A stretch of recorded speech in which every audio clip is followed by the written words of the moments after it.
오늘 하나님께서 우리에게 주시는 말씀은 마태복음 5장 1절부터 12절까지 말씀입니다. 다 같이 함께 읽겠습니다. 예수께서 무리를 보시고 산에 올라가 앉으시니 제자들이 나아온지라 입을 열어 가르쳐 이르시되 심령이 가난한 자는 복이 있나니 천국이 그들의 것이며 애통하는 자는 복이 있나니 그들이 위로를 받을 것이며 온유한 자는 복이 있나니 그들이 땅을 기업으로 받을 것이며 의에 줄이고 목마른 자는 복이 있나니 그들이 배부를 것이며 긍휼히 여기는 자는 복이 있나니 그들이 긍휼히 여김을 받을 것이며 마음이 청결한 자는 복이 있나니 그들이 하나님을 볼 것이며 화평하게 하는 자는 복이 있나니 그들이 하나님의 아들이라 일컬음을 받을 것이며 의를 위하여 박해를 받은 자는 복이 있나니 천국이 그들의 것임이라. 나로 말미암아 너희를 욕하고 박해하고 거짓으로 너희를 거슬러 모든 악한 말을 할 때에는 너희에게 복이 있나니 기뻐하고 즐거워하라. 하늘에서 너희의 상이 큼이라. 너희 전에 있던 선지자들도 이같이 박해하였느니라. 아멘. 감사한 주일 아침입니다. 오늘은 특별히 감사 주일인데요. 우리가 말씀을 받기 전에 하나님께 먼저 감사한 기도로 기쁨의 찬양, 감사한 마음을 올려드렸으면 좋겠습니다. 2020년 사실 평소와는 다른 시간이었죠. 마치 시간을 도둑맞은 것처럼 우리가 때로 불평할 때도 많고 심지어는 원망했던 순간도 있고, 그러나 우리가 돌이켜 생각해 보면은 감사할 제목들이 징검다리처럼 군데군데 놓여 있습니다. 이 시간 함께 기도하시죠. 이 시간의 기도는 하나님께 감사한 고백만 한번 드려보시죠. 가정을 주셔서 감사하고, 지켜주셔서 감사하고, 먹을 것 주셔서 감사하고, 돌봐주셔서 감사합니다. 2021년은 더욱더 풍성한 하나님의 감사의 열매가 넘치게 하여 주옵소서. 우리 그렇게 한번 기도하겠습니다. 기도합니다. 하나님 아버지, 은혜를 감사합니다. 코로나19로 인하여서 우리가 때로는 힘들어하고 불평하고 심지어는 원망했던 적도 있습니다. 주님, 우리들에게 하늘의 눈을 열어주시고 돌보시는 하나님을 바라보게 하여 주셔서 감사의 고백이 넘치는 우리 초원교회가 되게 하시고, 아버지를 바라보기 때문에 낙심하지 않고 좌절하지 않고 힘을 내서 다시 걸어가는 소망의 백성들 되게 하여 주옵소서. 하나님 돌보아 주시옵소서. 감사의 고백을 올리는 기도마다, 그 입술마다 하나님께서 감람기름으로 부어주셔서 2021년은 더욱더 풍성한 하나님의 은혜로 가득 차는 우리 모든 성도들이 될 수 있도록 은혜 내려 주옵소서. 여호와께 감사하라. 그는 선하시며 그 인자하심이 영원하미로다. 예수님의 이름으로 기도합니다. 아멘. 사랑하는 성도 여러분, 오늘은 우리가 5번째 신약 성경에 나오는 팔복산에 오르라, 우리가 하나님께서 우리에게 주시는 5번째 레슨을 함께 나누려고 합니다. 성경에는 설교하기 참 어려운 본문이 있습니다. 있는 정도가 아니라 참 많습니다. 그런 본문을 만날 때마다 설교자는 부족한 모습, 그릇이 안 되는 제 자신을 보면서 참 부담스럽기도 하고, 또 그런 본문을 피하고 싶기도 합니다. 그래서인지 믿음의 선배들은 후배 목사들에게, 설교자들에게 강해 설교를 하라라고 권면합니다. 강해 설교는 설교자가 취향에 맞는 본문을 선택하는 것이 아니라 성경 말씀을 정해 그 말씀을 고스란히 전하도록 훈련하고 노력하는, 그렇게 설교를 준비하는 설교 양식을 말합니다. 그렇게 하다 보면 피할 수 없는 본문을 만나죠. 그리고 그 본문 앞에 자기를 비춰보게 됩니다. 마치 산에 오르는 것처럼 힘겹지만 그렇게 말씀을 묵상하고 다시 곱씹다 보면 그곳에서 내 생각을 초월하는 뜻밖의 은혜들을 만나게 됩니다. 우리는 우리가 원하는 말씀만 봐서는 안 됩니다. 특별히 설교자가 자기가 좋아하는 취향의 말씀만 전해서도 안 됩니다. 왜냐하면 설교는 설교자가 이룬 믿음의 신앙의 간증을 하는 시간이 아니라 우리가 그 말씀을 이루었든 이루지 못했든 간에 하나님의 말씀을 그대로 선포하는 일이 설교이기 때문에 그렇습니다. 때로는 부족함 때문에 가슴을 쳐야 할 때도 있습니다. 하지만 때를 얻든지 때를 얻지 못하든지 우리는 오롯하게 하나님의 말씀을 전해야 되는 것이죠. 이렇게 부담스러운 본문 중에 대표적인 것이 사실은 산상설교입니다. 마태복음 5장, 6장, 7장에 담겨 있는 그 산상에서 백성들에게 전한 예수님의 설교, 너무나 주옥과 같고 아름다워서 세상 사람들은 그 설교를 산상수훈, 으뜸 가는 설교다라고 부르는 그 설교 말입니다. 산상설교는 참 어렵습니다. 그리고 부담스러운 본문입니다. 왜냐하면 그 산상설교를 시작하는 오늘 우리가 읽었던 5장 1절서부터 12절까지 말씀을 보십시오. 8가지 복이 나오는데요, 심령이 가난한 자는 복이 있다 하셨지만 앞에서 말씀을 전하는 제가 심령이 가난한 사람이 아닙니다. 온유한 사람도 아니고 마음에 애통한 사람도 아니고 마음이 청결한 사람도 아닙니다. 하지만 우리는 이 팔복산에 올라야 합니다. 우리가 그 말씀의 거울에 비춰볼 때 우리의 부족한 것만 드러나지만 그럼에도 불구하고 팔복산에 올라 말씀 앞에 서야 합니다. 왜냐하면 이것은 우리들이 그러한 복을 누릴 수 있는 하나님의 공부가 아니라 선포이기 때문에 그렇습니다. 여러분, 예수님의 설교는 설득이 아니라 선포입니다. 예수님께서 우리들에게 너희는 세상의 빛이 될 것이야, 그러니까 세상의 빛이 되도록 노력해야 돼 라고 말씀하신 적이 없죠. 예수님께서 우리에게 하신 말씀은 너희는 세상의 빛이다 라고 하는 선포였습니다. 너희는 세상의 소금이다 라고 하는 선포죠. 우리가 우리를 보면 우리가 무슨 세상의 빛입니까? 우리가 무슨 세상의 소금이에요? 우리는 예수님의 기대만큼 다다르지 못했지요. 그러나 하나님의 말씀과 예수님의 설교가 선포라고 하는 뜻은 우리의 형편과 상관없이 예수님께서 이루어 주신 말씀이기 때문에 우리는 우리의 부족함 가운데서도 그 말씀을 아멘으로 받는 거죠. 산상설교가 그렇습니다. 우리는 8개의 복을 읽으면서 우리가 이룬 듯한 구절을 한 구절도 찾을 수 없죠. 그럼에도 불구하고 팔복산에 오르셔야 됩니다. 그리고 예수께서 이루신 그 말씀 앞에 쓰러지고 넘어져도 그 말씀 앞에서 넘어져서 그 말씀을 아멘으로 받아야 하는 것이죠. 그것이 바로 예수께서 선포한 팔복, 그 팔복이 선포된 그 산입니다. 물론 여러분, 팔복산은 모리아산이나 호렙산처럼 지도에 나오는 산이 아닙니다.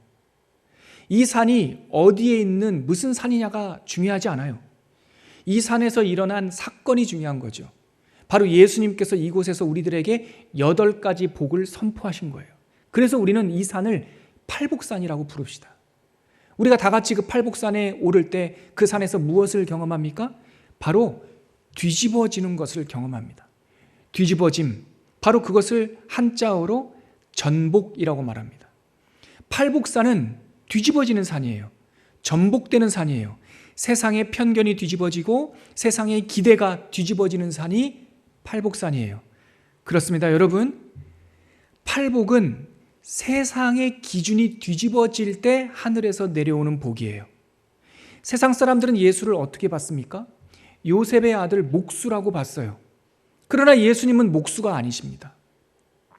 예수님께서 십자가에 달리실 때까지 3년 동안 예수님의 말씀을 듣고 배웠던 제자들은 끝까지 예수님을 누구라고 불렀습니까? 랍비, 선생님이라고 불렀어요. 그러나 예수님은 랍비 이상이신 분이에요. 세상에는 목수도 필요하고 랍비도 필요하죠.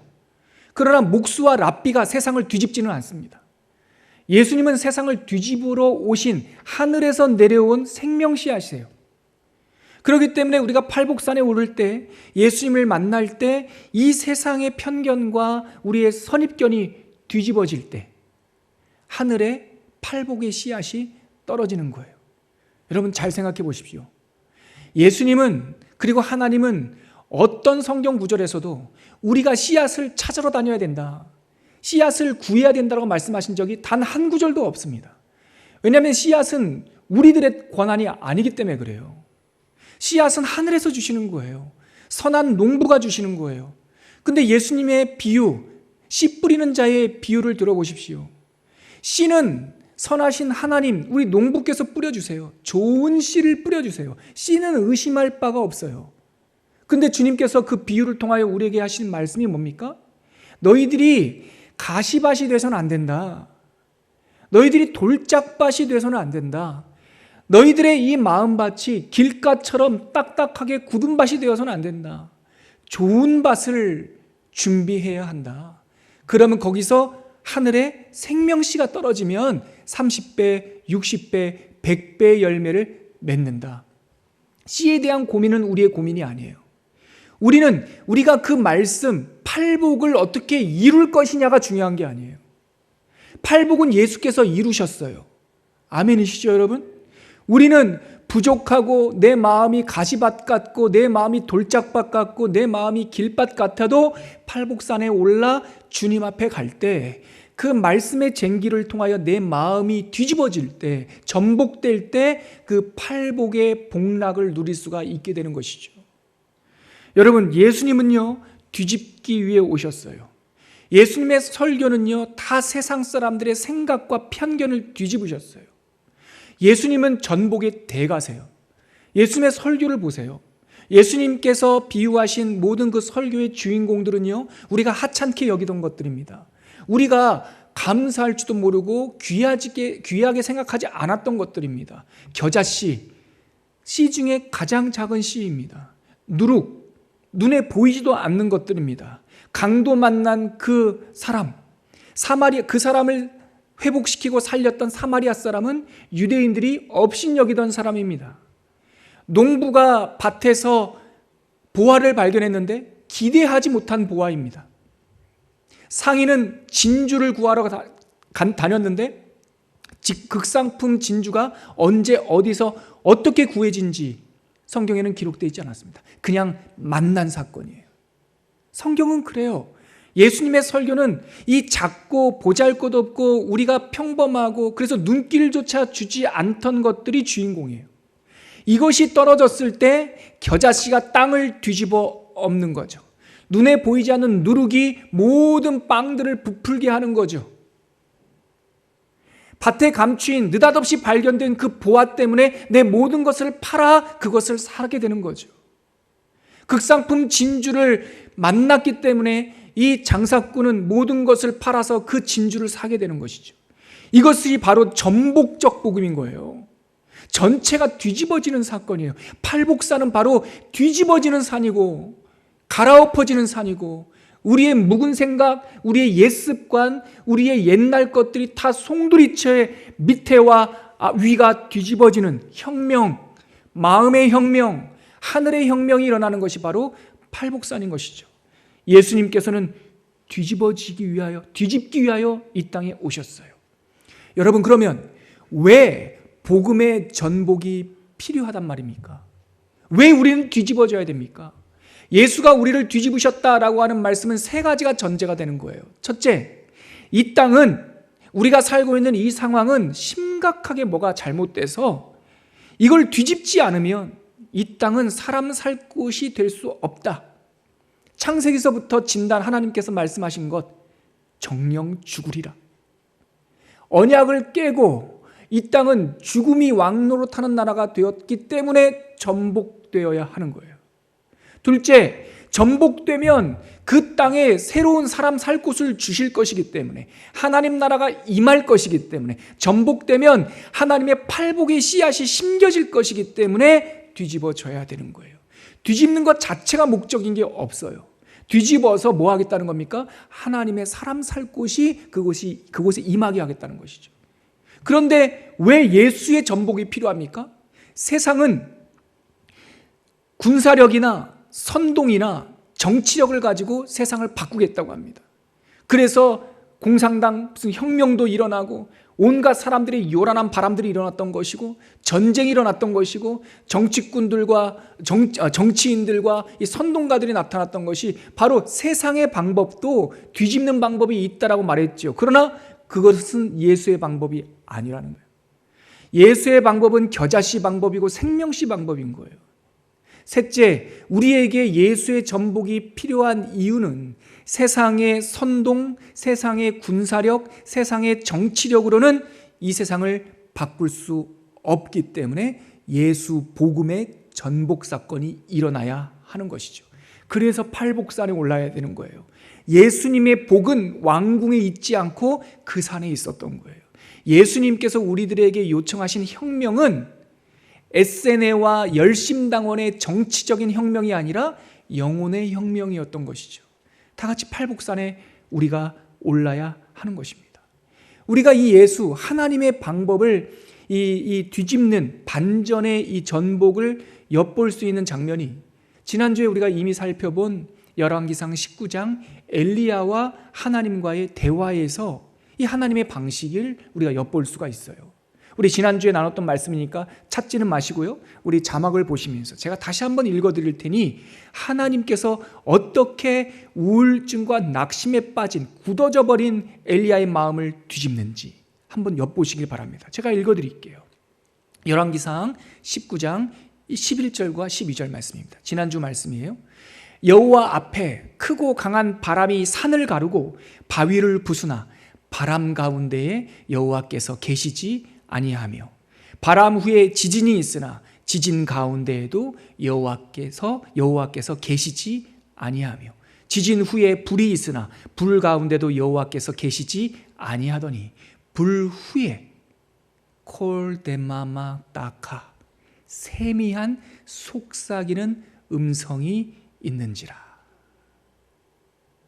바람이 아니라고요, 지진이 아니라고요, 불이 아니라고요.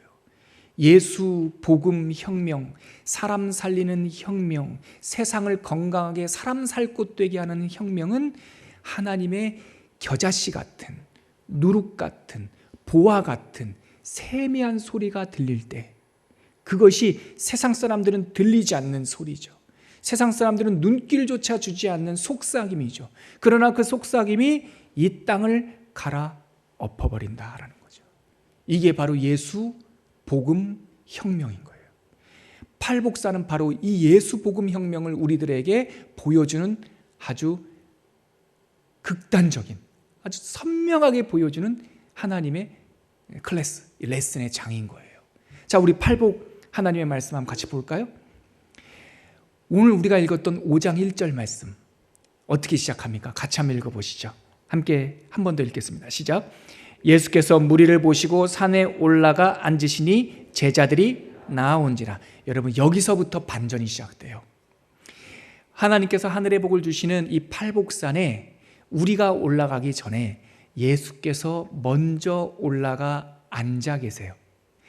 예수께서 무리를 보시고 산에 올라가 앉으시니 제자들이 나아온지라. 여러분, 세상의 복은요, 니네들이 노력의 대가로 얻는 것이다 라고 말해요. 세상 종교는 너희들이 연등도 달고 너희들이 탑도 세우고 너희들이 물질도 바치고 공로를 쌓고 노력을 하면 그거에 대한 대가로 복을 주는 거죠. 제가 정확한 문장은 기억이 안 나지만 어떤 종교에서는 공덕을 많이 쌓아야 자손이 복을 받는다, 뭐 이런 얘기를 하죠. 들어보신 적 있으세요?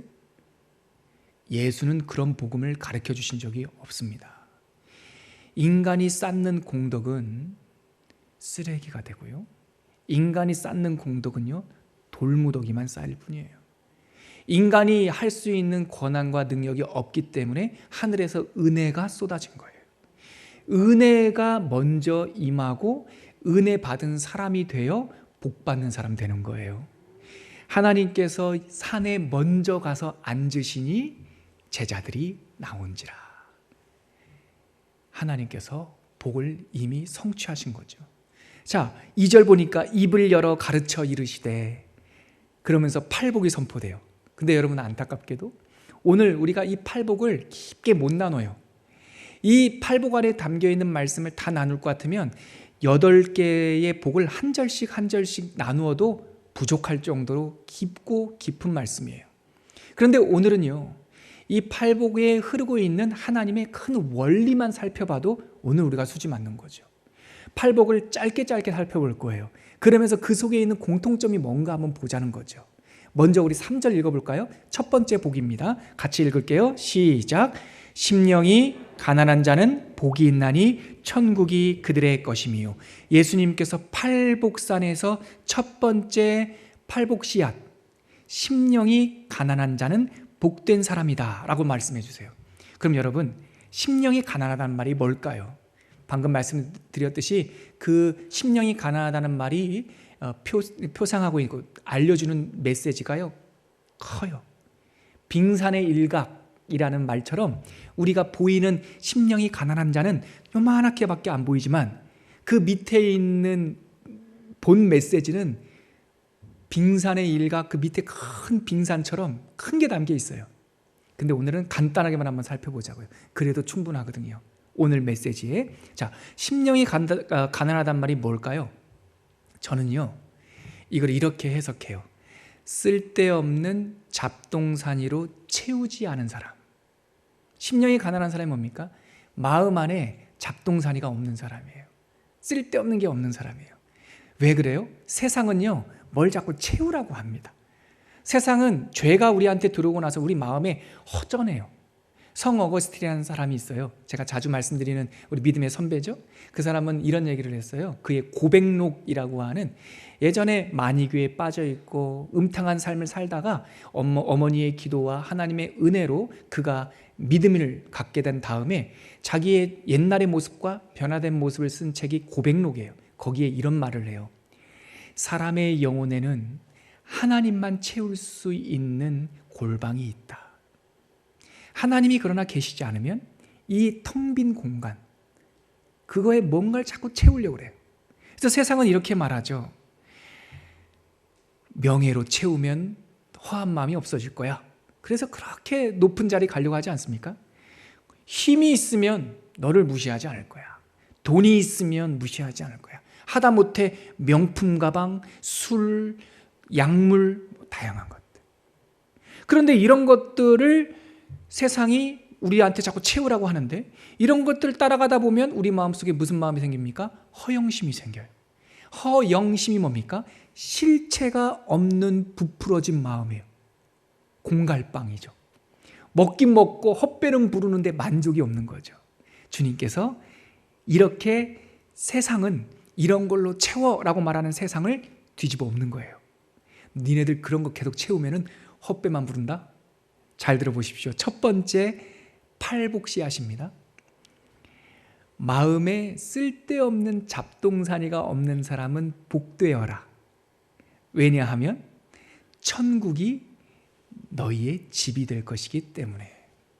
요즘에 뭐 그런 연애 이거 예능 프로그램이 때문에요. 신박한 정리. 집이 하도 지저분하고 필요 없는 거, 필요 있는 거, 뭐 이런 것들이 쌓여 있는 집에 연예인들이 찾아가서 그 뭐 정리 전문가가 정리해 준다며요. 정리해 주면은 기분도 좋아지고 만족을 한다고. 저는 이 심령이 가난한 자는 복이 있다. 이것을 마음 정리 좀 해라. 그렇게 읽습니다. 주님께서는 마음이 깨끗한 사람, 정리된 사람, 복이 있다. 네가 살고 있는 그곳이 천국이 될 것이다. 이렇게 말씀하세요. 두 번째, 어떤 복이라고 말합니까? 4절 한번 읽어볼까요? 4절 시작. 애통하는 자는 복이 있나니 그들이 위로를 받을 것이며. 애통하다는 게 뭘까요? 애통하다는 것은 슬퍼하는 마음이죠. 저는 이 애통하다는 말을 이렇게 해석합니다. 그 사람은 함께 눈물을 흘리는 사람이다. 함께 눈물을 흘리는 사람은 복이 있다. 세상 사람들은 어떻게 말하기 때문에 그렇죠? 세상 사람들은 함께 눈물 흘리지 말라고 합니다. 세상 사람들은요, 비교 우위, 차별적 만족, 나는 저 사람들과 다른 것으로 기뻐하라고 말합니다. 그래서 프라이빗 비즈니스라는 게 생기는 거죠. 여행업계에 보면 그런 말이 있더라고요. 유럽 사람들이 어디 여행지를 개척하면요, 유럽 사람들이 온대요. 그러면은 조금 지나고 나면 그곳이 이쁘고 좋은 줄 아니까 또 뭐 아시아, 일본 사람이나 뭐 한국 사람 이렇게 온대요. 그러면 유럽 사람들은 다른 데를 간대요. 그러면 한국 사람, 일본 사람, 뭐 이렇게 싱가포르 사람 살다가 또 다른 데서, 이게 막 다른 나라 얘기가 참 그래서 하여튼 다른 데서 또 온대요. 그럼 이 사람들은 또 다른 데 찾아서 간대요. 그러면 또 온대요. 이게 아름다운 곳을 찾아가는 것이 아니라 차별적 장소를 찾아가는 거예요. 그러면서 차별적 우월감을 가지려고 하는 거죠. 세상 사람들은요, 너만의 독특한 아름다움을 가지라가 아니라 상대방에 대한 차별, 상대방에 대한 증오, 상대방에 대한 미움으로 네가 우월하다라는 것을 말해요. 세상에서 소위 위로한다라고 하는 상담을 옆에서 들어보면 이런 얘기 가끔 하죠. 힘들지? 어렵지? 너보다 힘든 사람들 생각해봐. 이게 그럴싸해 보이지만 사실은 100점짜리 처방은 아닙니다. 나보다 힘든 사람, 나보다 못 사는 사람, 나보다 불행한 사람 생각하면서 만족을 얻으라고요? 그런 만족은요, 나보다 잘난 사람, 나보다 많이 가진 사람, 이런 사람 만나면 또 열등감에 빠지는 거죠. 하나님께서 주시는 마음은 세상의 그런 차별적 우월감이 아니라 하나님께서 그들과 함께 울며 그들과 함께 애통하는 것, 그 사람들이 복되다고 하는 거죠. 이러한 차별의식과 우월의식은요, 민족적으로도 지배할 때가 있습니다. 그게 바로 무슨 주의입니까? 선민주의죠. 유대인들은요, 자기네들만 하나님께 택함받았다라고 말해서 유대교로 타락한 거예요. 중세시대에 가니까 교회에도 이것이 침투했어요. 그래서 이 하이라키 시스템, 이 교권주의, 교조주의, 그래서 교황부터 시작해서 추기경 뭐 이렇게 쫙 계급으로 나눠서 현대사회에 오면은 우리는 이런 차별적 우월의식이 없을까요? 어쩌면 우리가 우리 스스로를 좀 점검해 봐야 돼요. 어떤 교회도, 혹시 우리 교회도, 나 자신도 내가 우리 성도들을 더 집중시키기 위해서, 우리 교회는 특별한 교회입니다.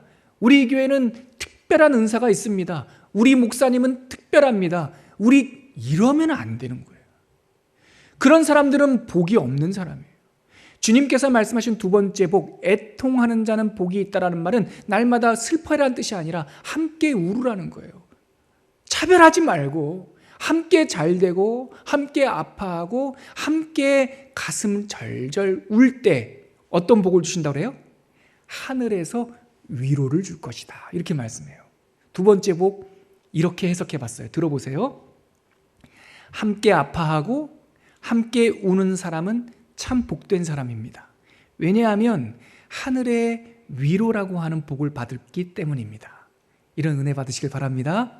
사람이 위로해 주는 게 아니라 함께 울고 아파할 때, 요즘에 우리나라 함께 울어야 할 대목들이 많잖아요. 코로나 때문에 전 세계를 볼 때 우리가 함께 아파야 될 때가 많잖아요. 우리 대한민국만 이 전염병 상황에서 살만하다라고 해서 상대적 우월감 가지면 안 되잖아요. 함께 아파하고 함께 울 때 하나님이 우리를 위로해 주시면 우리의 만족이 얼마나 복될까요? 그것이 바로 뒤집는 거죠.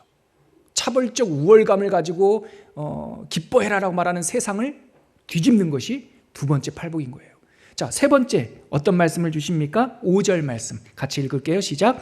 온유한 자는 복이 있나니 그들이 땅을 기업으로 받을 것이며. 여러분, 온유한 자가 뭘까요? 저는 온유한 자를 이렇게 가르쳐드리고 싶어요. 제멋대로 살지 않는 사람. 온유한 사람은요, 착한 도덕적인 사람을 말하는 게 아닙니다. 여기서 말하는 온유하다라는 뜻은 원래 뜻이 잘 길들여진 말이라는 뜻이에요. 제멋대로 살지 않는 사람이 온유한 사람이에요. 세상은요, 뭐라고 가르칩니까? 네 멋대로 살으라고 그래요. 네 마음대로 살으라고 그래요. 네가 주인이고 네가 네 인생의 주인이니까, 옛날 유행가처럼 네 인생은 네 거니까 네 마음대로 살아라? 아니에요. 주님은 그런 사람은 복된 사람 아니랍니다. 주님은 온유한 사람, 곧 잘 길들여진 사람, 주인이 있는 사람, 왕이 있는 사람, 내 뜻대로 사는 사람이 아니라, 내 소원 성취하는 것이 아니라 주의 나라와 주의 뜻을 성취하며 하나님께 길들여진 사람이 복되다, 이렇게 말씀하시죠. 고삐 풀린 망아지처럼 살면 안 된다는 거예요. 왕을 등에 태우고 행진하는 왕의 준마처럼 우리가 살아야 되는 거예요. 우리 뒤에는 누가 계십니까? 왕이 계십니다. 비록 우리가 나귀처럼, 아니면 망아지처럼, 아니면 작은, 정말 이제 한 번도 사람을 태워보지 않은 어린 나귀와 같은 삶이다 할지라도 내 뒤에 왕을 태우고 입성하는 온유한 사람이 되어야 한다는 것이죠. 이 온유한 사람, 주님은 내 멋대로 살라라고 하는 이 세상을 뒤집는 거예요. 그러면서 이렇게 세 번째 팔복 씨앗을 뿌려주시죠. 제가 이렇게 읽어드릴게요. 주님 뜻에 따라 온유한 마음으로 일치된 사람은 복된 사람입니다. 왜 그럴까요? 그는 하나님의 기업을 상속받기 때문입니다. 기가 막힌 복이에요. 우리가 왕이 있는 사람, 하나님께 길들여진 사람이라고 하는 것은 왕의 종이 되는 거 아니에요. 우리는 종으로서 만족합니다. 하지만 하나님은 우리를 어떻게 여겨주세요? 친구요, 자녀로 여겨주세요. 아들로 상속하여 주세요. 아들이면 상속자요, 하나님의 기업을 누릴 사람이라고 우리를 품어주세요. 하나님께 온유하게 길들여진 사람은 복이 있습니다. 왜냐하면 그는 하나님의 자녀가 될 것이요, 그는 하나님의 기업을 상속받기 때문입니다. 아멘이죠. 네 번째 복, 어떤 복일까요? 6절 같이 읽겠습니다. 시작. 의에 줄이고 목마른 자는 복이 있나니 그들이 배부를 것이며. 그러면 여러분, 의에 줄이고 목마르다는 뜻이 뭘까요? 저는 이걸 이렇게 해석해요. 하나님을 그리워하는 사람이 복이 있다. 의에 줄이고 목마르다. 여러분, 의롭다라고 하는 것은 관계를 말하는 거예요. 나의 잘남이 아니라 의로운 남편이 누굽니까? 우리 부인, 제 부인도 우리가 되면 안 되죠. 그러니까 제 부인과 우리 가정에서 의로운 아버지는 좋은 관계에서, 하나님이 로마서에서 믿음으로 의롭게 된다라고 하는 것은 믿음을 통해 하나님과 우리 사이에 단절된 관계가 회복되는 거죠. 의에 줄이고 목마르다라고 하는 것은 정치학자, 윤리학자가 아니라 하나님과의 바른 관계를 그리워하는 사람, 그것에 목말라 하는 사람, 그 사람은 복되다고 말해요. 왜요? 세상은요, 올바른 관계, 의로운 관계를 추구하지 않아요. 세상은 네 마음대로, 네 만족대로 살으라고 그래요. 네 만족을 위해서는 다른 것들을 뺏어도 된다는 거죠. 네 만족이, 네 주머니가 깨끗하기 위해서는 주머니에 있는 거 땅에 버려도 되고, 내 집 깨끗하게 하기 위해서는 우리 집 쓰레기 바깥에 버려도 되고, 내 만족을 위해서는 내 친구의 손에 있는 빵 뺏어서도 먹어야 되고, 세상은요, 빼앗으래요. 세상은 네 만족을 위하여 봉사하라고 말을 해요. 하나님께서는 그렇게 말하지 않아요. 그러면 모든 관계가 다 끊어진대요. 의를 위하여, 의에 배고프고 목말라야 된다. 하나님과의 바른 관계를 그리워해야 한다. 그것이 복된 사람이라고 세상, 네 만족을 위해 살려고 하는 세상을 어떻게 해요? 뒤집어 버리는 거예요. 그래서 저는 이걸 이렇게 읽어요. 하나님을 향한 그리움에 목마른 사람은 참 복된 사람입니다. 왜냐하면 하나님께서 그에게 만족을 주시기 때문입니다.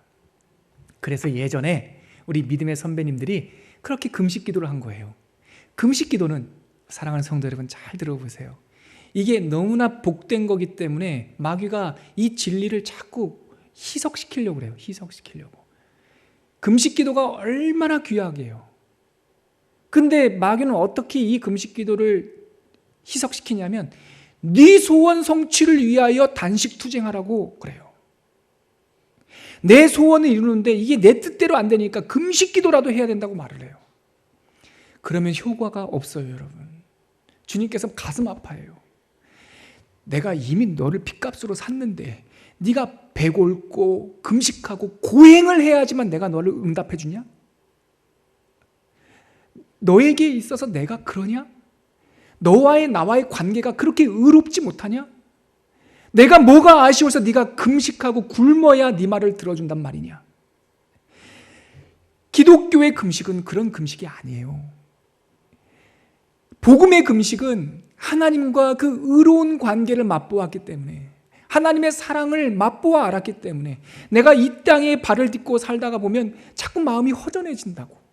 그 하나님의 사랑과 하나님의 만족이 나에게 부어지지 않을 때 내가 곡기를 끊으면서 하나님을 사무치게 그리워한단 말이에요. 내 입으로 들어오는 빵이 나를 만족하지 못합니다. 내 입으로 들어오는 단 것이 나를 만족하지 못합니다. 주님, 저에게 천의 만족을 주셨사오니 내가 하나님을 그리워합니다. 그런 마음으로 금식기도 하는 거예요. 의에 줄이고 목마른 자는 복이 있다. 왜냐하면 그에게 하늘의 만족을 주시기 때문이다.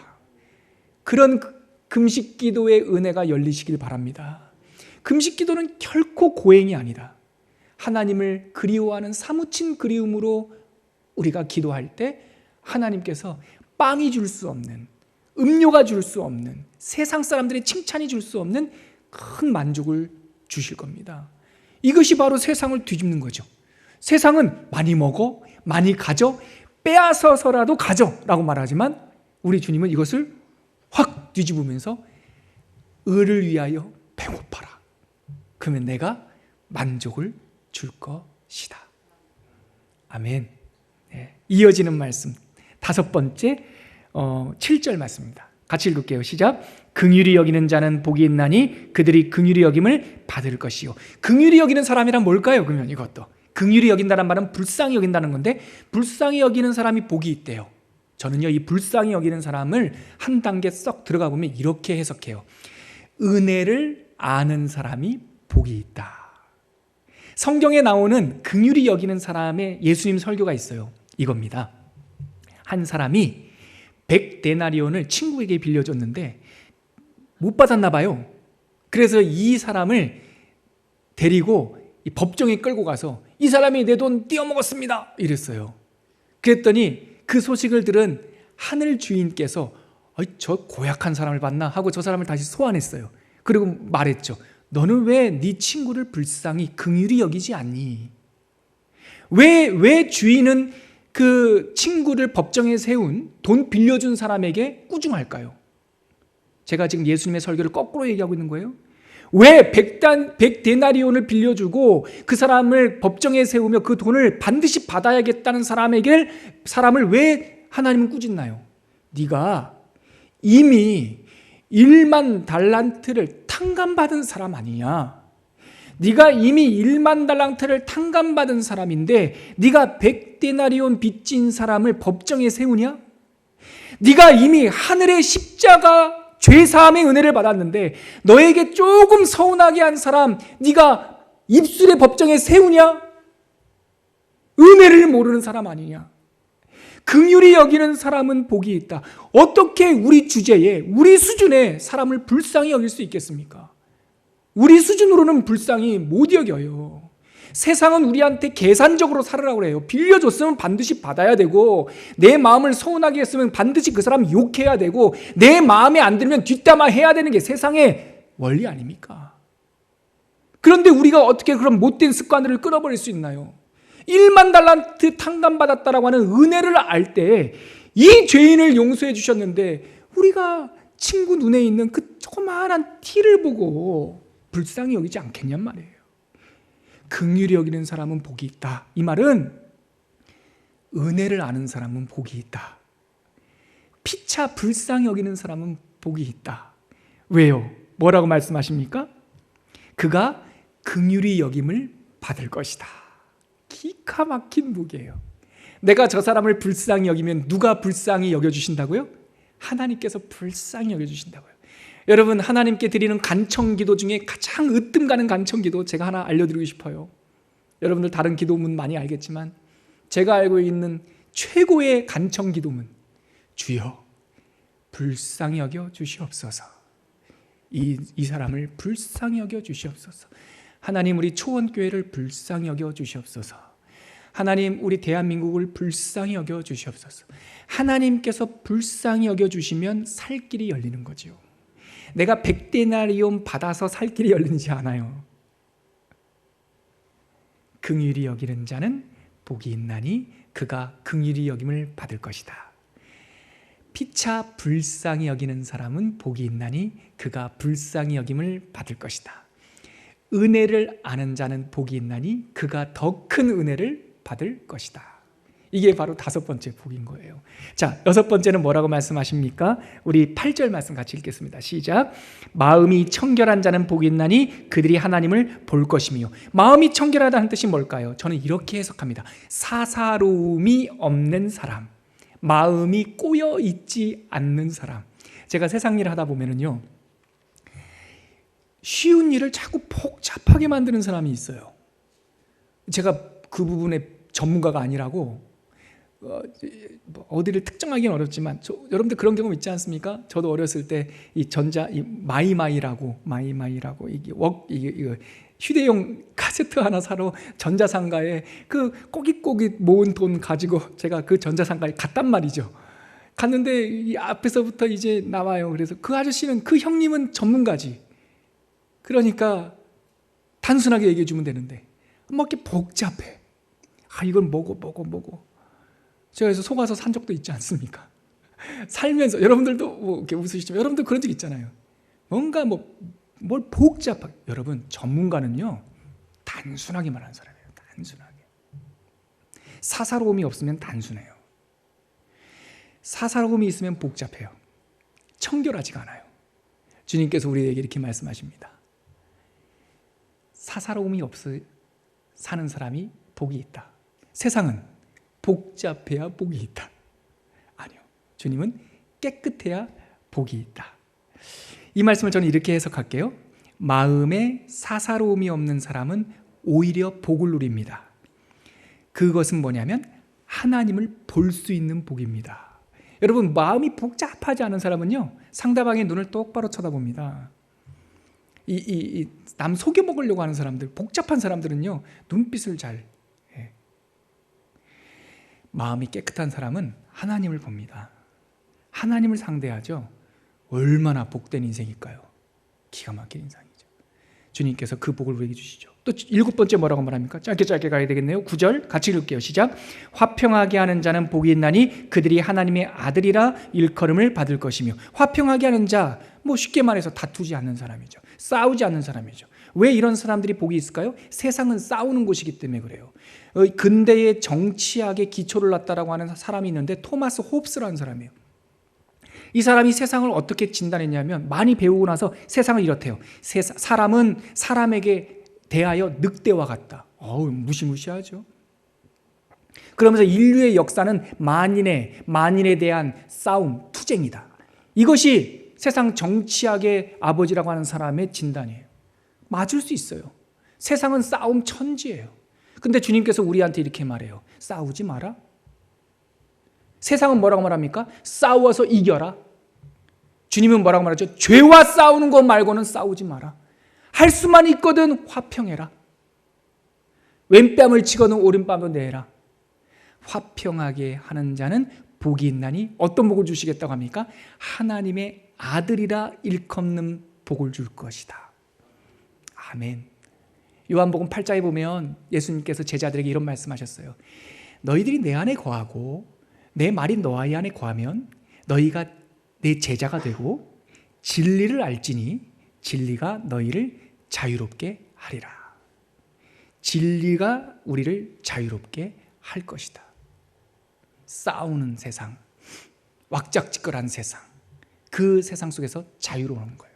또 요한복음 13장 34, 35절에 보면 이런 말씀이 있죠. 새 계명을 너희에게 주노니 너희는 서로 사랑하라. 내가 너희를 사랑한 것 같이 너희는 서로 사랑하라. 너희가 서로 사랑하면 이로써 세상이 너희가 내 제자인 줄 뭐하리라? 알리라. 싸움이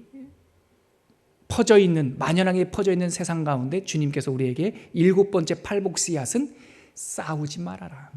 싸우지 않으면 자유를 누릴 것이고, 싸우지 않으면 하나님의 아들이 되는 권세, 하나님의 아들이라 일컬음을 받을 것이다. 마지막 8번째 팔복 씨앗, 우리 10절 같이 읽겠습니다. 시작. 의를 위하여 박해를 받는 자는 복이 있나니 천국이 그들의 것임이라. 의를 위하여 박해를 받는, 그러니까 이런 말씀이 너무 어렵다고요. 왜냐하면 우린 박해 안 받거든. 박해 안 받아요. 그러면 이 말씀 도대체 뭘까? 박해 받는 곳으로 가라는 뜻인가? 의를 위하여 박해를 받는다는 뜻이 이거 아닙니까? 진짜 진리를 위해서 아까워하지 않는 사람이에요. 박해의 최극단이 어디냐면 순교예요. 왜 믿음의 선배들이 순교합니까? 진리를 받기 때문에. 천국을 받기 때문에, 육신은 죽일 수 있지만 영혼이 영생한다는 걸 알기 때문에 그는 그 진리와 천국과 하나님을 위하여 내 목숨도 아까워하지 않는단 말이죠. 우리가 어떻게 하나님의 말씀을 위하여 박해받는 것을 달궈합니까? 더 큰 것을 만났기 때문에, 진리 때문에 아까워하지 하는 것이 없는 거예요. 이런 사람들이 복되다 그러죠. 세상은 뭐라고 말하죠?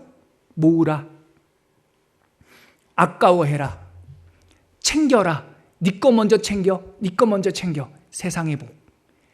팔복은 뒤집는 거죠. 진짜를 만났으니 어찌해라? 아까워하지 마라. 제가 일부 때는 이 예화를 안 들었는데 자주 드리는 예화 아닙니까? 아이들이 아주 멋진 조개 껍질을 주러 해변에 나갔어요. 누가 더 많이 줍나, 누가 멋진 조개 껍질을 줍나, 아이들 사이에 은근히 경쟁이 일어났어요. 근데 그 중에 한 아이, 초원이라는 아이가 반짝이는 걸 봤는데 이렇게 엄지손톱만한 큰 진주를 발견한 거예요. 그 아이는 그 진주가 엄마가 얼마나 귀한 거라고 알려준 걸 알기 때문에 그 진주를 귀하게 품었어요. 애들은 여전히 조개 껍질 주스러 다니죠. 그랬을 때 이 아이는 누가 와서 조개 껍질 달라고 그러면 줄까요, 안 줄까요? 주죠. 왜요? 진주를 소유했으니까.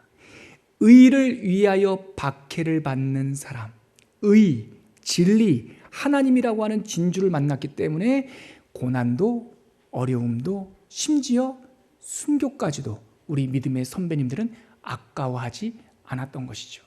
그런 사람들은 복을 받습니다. 어떤 복을 받습니까? 오늘 당장 천국을 사는 복을 받습니다. 이게 팔복이에요.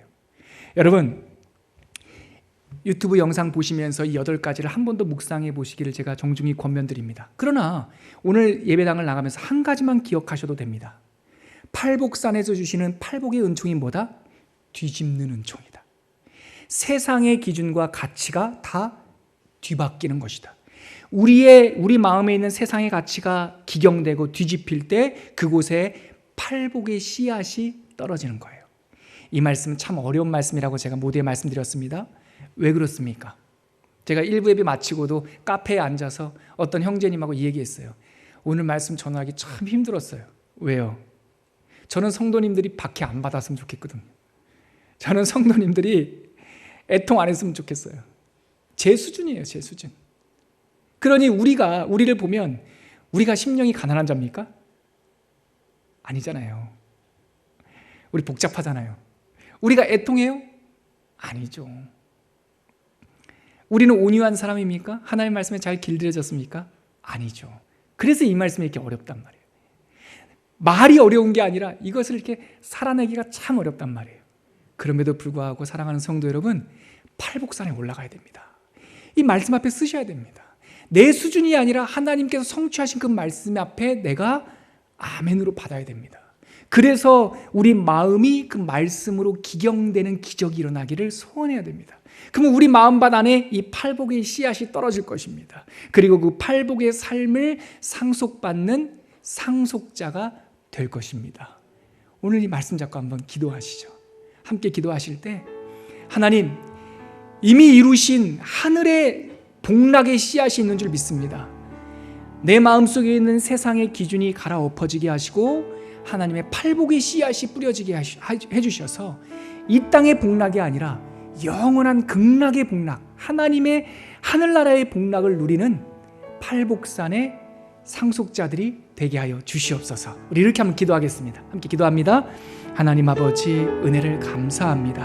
하나님께서 우리 모든 성도들을 초청하여 주셔서 팔복산에 담대하게 오르게 하여 주시옵시고, 심령이 가난하며 애통하며 온유하며 의에 줄이고 목마르며 긍휼히 여기며 마음이 청결하며 화평하며 의를 위하여 박해까지도 감수하는 하나님의 귀한 팔복의 상속자들이 다 되게 하여 주시옵소서. 그리하여 지금은 부족하지만 결국은 하나님의 장성한 분량으로 자라날 수 있는 하나님의 복된 씨앗들이 되게 하여 주시옵소서.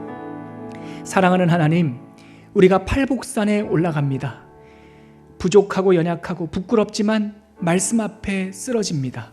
우리들에게 하나님의 은혜의 날개로 덮어 주시옵소서. 우리 안에 팔복의 씨앗이 심겨질 때 우리 연수동이 복받게 될 줄 믿습니다. 우리 안에 팔복의 씨앗이 심겨질 때 인천과 대한민국이 하나님의 복을 누리게 될 줄 믿습니다. 우리에게 용기 주셔서 하나님의 복을 누리는 하나님의 은혜의 자녀들 다 되게 하여 주옵소서. 예수님의 이름으로 기도합니다. 아멘.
다 같이 일어나셔서 한 번 더 고백하겠습니다.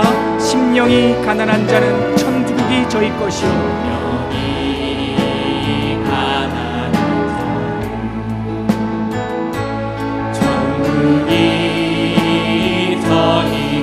애통하는 자는 복이 있네.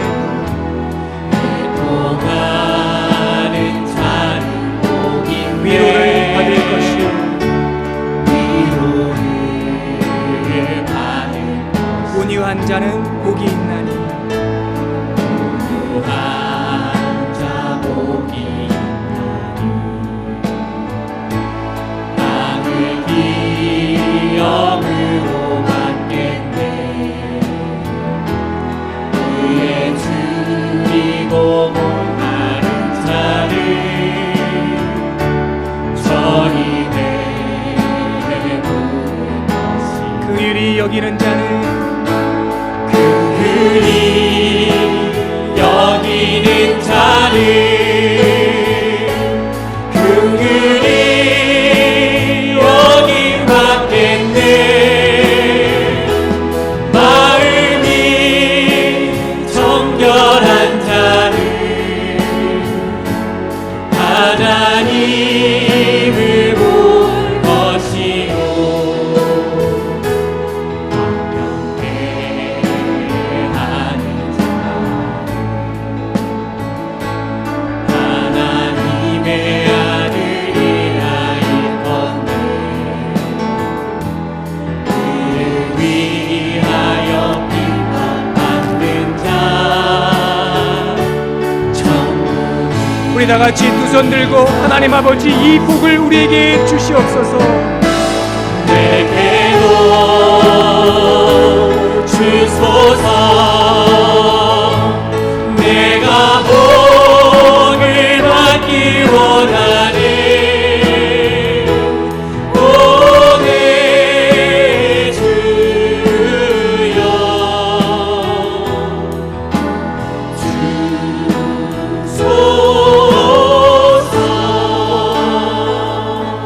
우리에게 복 주시기를 기뻐하시는 주님, 우리에게 이미 이 팔복의 은혜를 주신 줄 믿습니다.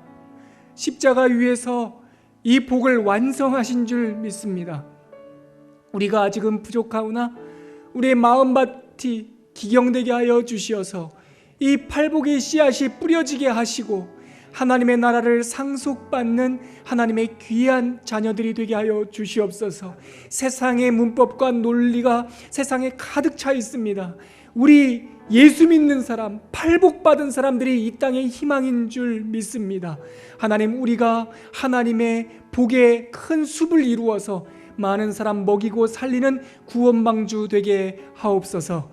이제는 십자가 위에서 하늘의 팔복의 복락을 이루어 주신 예수 그리스도의 은혜와 하나님 아버지의 아낌없이 주시는 사랑하심과 성령 하나님의 이미 우리 마음속에 심겨주신 그 충만하심이 오늘 팔복산에 오르며 내 부족하지만 이 복음의 씨앗을 받아 하나님의 복락을 누리며 살기로 결단한, 그리고 이 복락을 천대에 이르기까지 믿음의 계승을 이루기로 작정하는 주님의 백성들 머리머리 위에 지금부터 영원까지 함께 계시기를 간절히 축원하옵나이다.